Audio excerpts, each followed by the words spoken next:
भोले बाबा कहने लगे लेकिन मैं इस तोते को छोड़ूंगा नहीं। बोले क्यों? बोले इसलिए क्योंकि इसने चोरी से इस कथा को सुना है।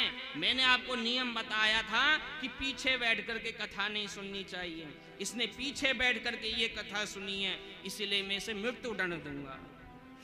ऐसा कहकर के आज त्रिशूल उठा करके उसे मारने के लिए भागे।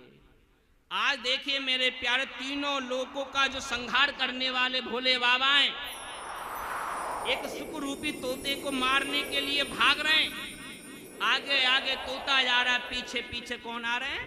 भोले बाबा। भोले बाबा कह रहे हैं रुक जा। बोले नहीं रुकूंगा। बोले रुक जा। बोले नहीं रुकूंगा, रुकने के लिए थोड़ी आया हूं, चलने के लिए आया हूं। बोले नहीं रुकूंगा।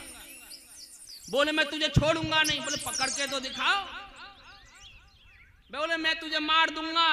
बोले तुम्हारे बस की ना। आज मेरे प्यारे भागे भागे सीधे बद्रिका आश्रम पहुंचे। वहां पर वेद व्यास जी की एक कुटिया है, झोपड़ी है, जिसको नाम है सम्याप्रास। उस कुटिया में वेद व्यास जी और उनकी धर्म पत्नी श्रीमती बटिका देवी रहती हैं। और यहाँ पर आगे आगे सुखरूपी तोता भागे जा रहे हैं, पीछे भोले बाबा आ रहे हैं। आज सुखरूपी तोते ने पीछे मुड़ करके देखा भोले बाबा कहाँ हैं। रफ्तार तेज थी सुखरूपी तोते की। आज व्यास जी की झोपड़ी में प्रवेश कर गए। वहीं पर श्रीमती बटिका देवी कपड़ों को सुखा रही थी। तभी उनको जमाई आई, और जमाई जैसी आई तो मुख को जैसी खोला, वो सुखरूपी तोता की जो रफ्तार थी वो पीछे मुड़ करके जो देखते आ रहे थे, उन्होंने रफ्तार होने के कारण सीधे मुख के द्वारा गर्भ में प्रवेश कर लिया।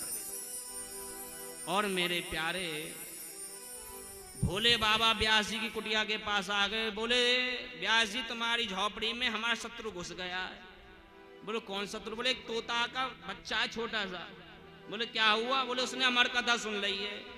व्यास जी बोले अमर कथा सुन ली है, फिर क्या क्यों आए हो? बोले इसे मारना है। बोले तुम पागल है गए हो?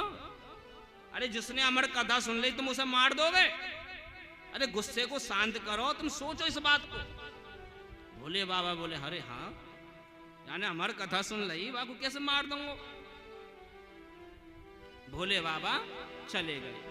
अब यहीं श्रीमती का बटिका की देवी के गर्भ में सुखरूपी तोता विराजमान है। 12 वर्ष हो गए, लेकिन इन्होंने जन्म धारण नहीं किया। यहां व्यास जी ने भगवान से प्रार्थना की, और जब भगवान विष्णु ने आकर के कहा कि मेरी माया तुझे नहीं व्यापेगी, तू जन्म धारण कर, और इन्होंने तब जाकर के जन्म धारण किया।